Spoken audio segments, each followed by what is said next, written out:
сокращение культурных форм человечества – это его путь к ослаблению цивилизационных и, скажем, прогрессивных тенденций.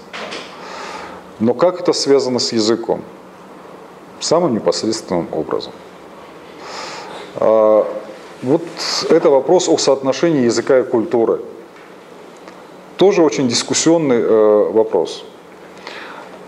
Утверждается, например, что нельзя выстраивать такую непосредственную взаимосвязь между языком и культурой. И приводится, например, в качестве примера приводятся, например, ирландцы. Да? Ведь большинство ирландцев ирландским языком не владеет. Они говорят на английском языке. Только небольшая часть там, в горных селениях еще может что-то, так сказать, изъясниться на ирландском языке. Но они же не перестали, мол, быть ирландцами.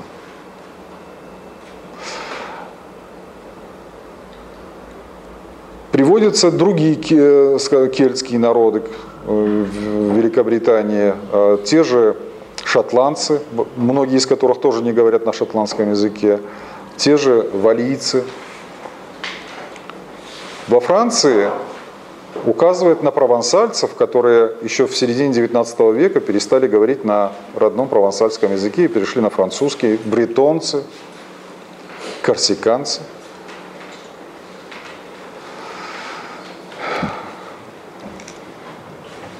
Эти аргументы легко опровергаются самой жизнью.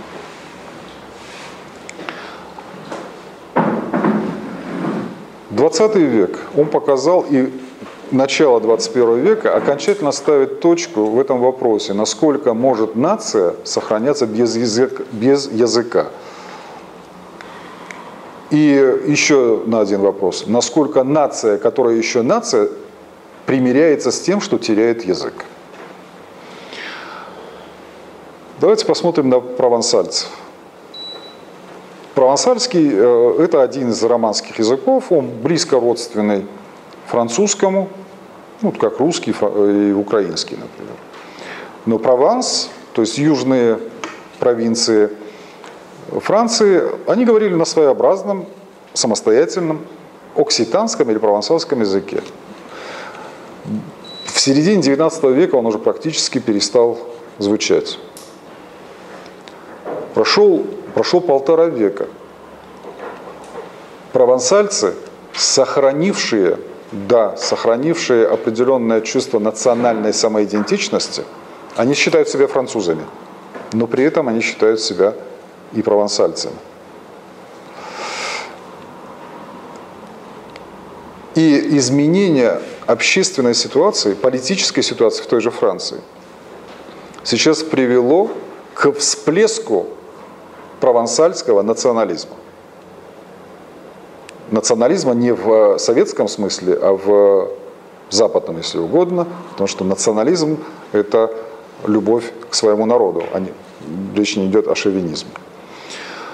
И, возможно, кто-то из вас видел даже по телевизору, несколько раз показывали молодого парня, который прекрасно говорит на осетинском языке уже, женился на осетинке Алборовой, значит, Лоран Алибер, значит, да, которого я как бы вот курирую уже много лет, и который является провансальцем. Он из Монпелье. С провансальским сейчас ситуация такая.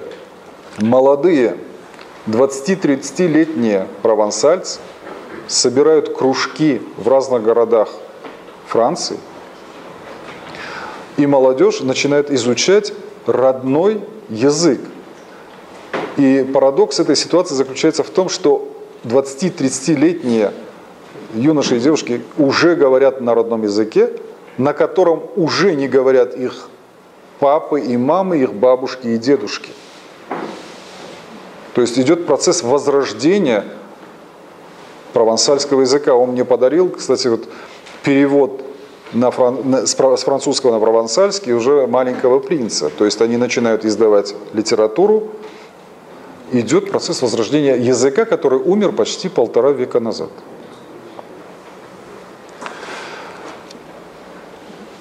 Поэтому национальная идентичность не может сохраняться долго, по крайней мере, без родного языка.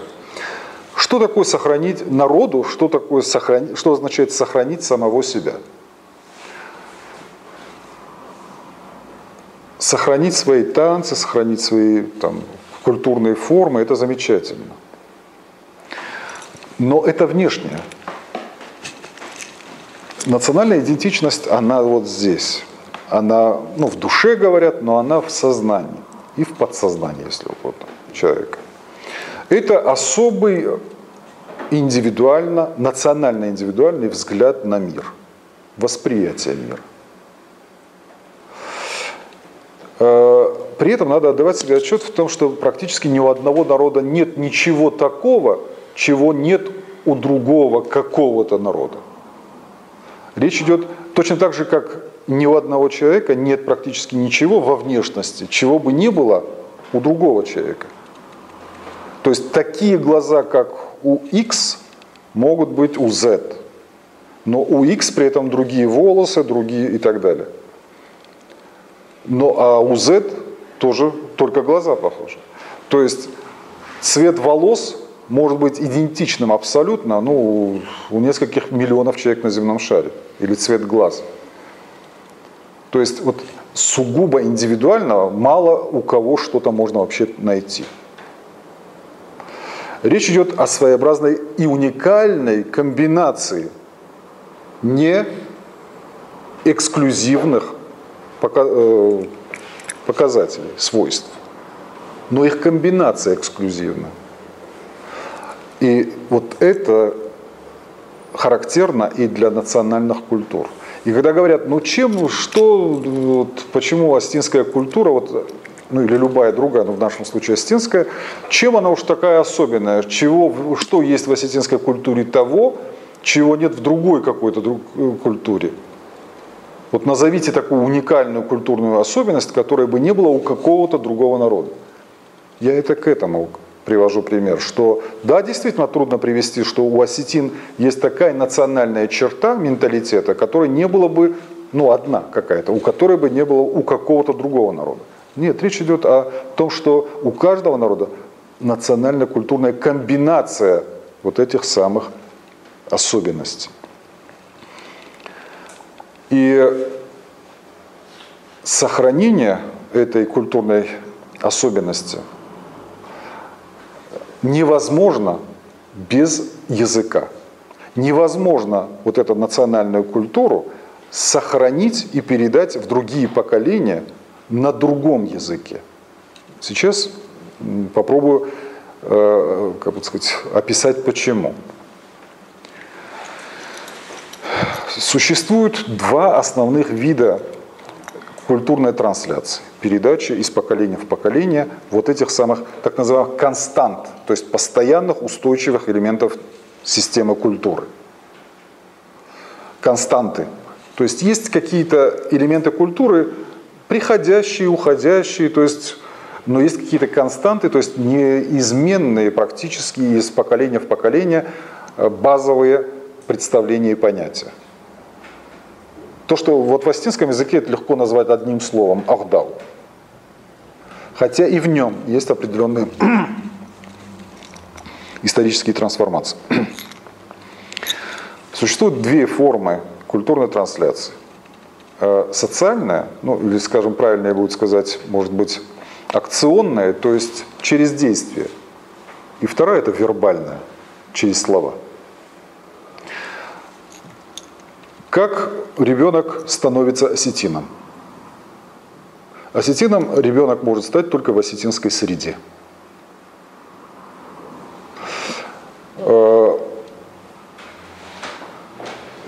Скажем так, я приведу просто такой условный пример. То есть ребенок, родившийся от родителей осетин и отлученный от них, и отправленный куда-нибудь в Москву, и выросший в русской культурной среде, он не будет никогда осетином. Хотя у него будет стопроцентная осетинская генетика. вопрос социальной социализации играет главнейшую, как бы сказать, роль в определении этнической принадлежности человека. И наоборот, ребенок, как его была фамилия? Петухов, выросший в Алагире и учившийся у моей супруги в классе, и говоривший по-русски со страшным осетинским акцентом, был махровым представителем осетинского народа. Потому что он усвоил нормы, стереотипы поведения осетинские. Ребенок с измальства в осетинской культурной среде видит проявление осетинских внутренних, вот этих самых норм и стереотипов ментальности, которые ему пока непонятны, он ребенок. Он видит определенные нормы поведения, свойственные той среде, в которой он вырастает. И он им подражает. Он видит, что папа его поступает вот так, дядя поступает, сосед поступает, старший брат поступает так, вот в такой ситуации. И он им подражает. Потом подключается вербальная форма, когда ребенок уже начинает понимать слово, и его начинают учить. Но его не просто начинают учить, а автомак. Вот в осетинской среде он для него становится ведущим в системе координат, одно из, это понятие худинак. И он начинает понимать, что вот есть вещи постыдные, есть вещи дозволенные. Но, хорошо, а почему он не может почему эта трансляция не может происходить так же, как я это описываю, но с помощью русского языка? Дело в том, что каждый язык является формой отражения той внутренней картины мира, которую сформировал этот народ о реальном мире, приписав и вписав в этот мир свои представления, свои нормы, свои ценности.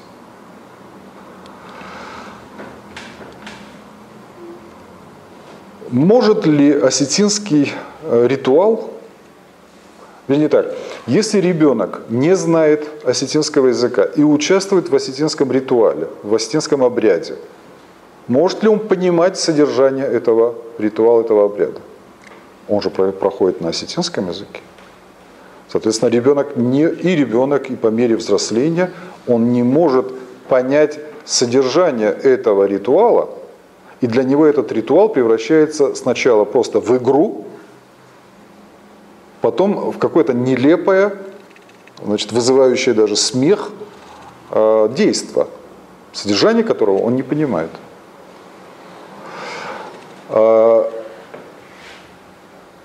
Что такое осетинские пословицы и поговорки? На самом деле это квинтэссенция вот тех самых нравственных, в первую очередь, представлений, которые сформировал наш народ на протяжении тысячелетий. Если человек не понимает осетинского языка, он не может постичь содержание этих нравственных ориентиров.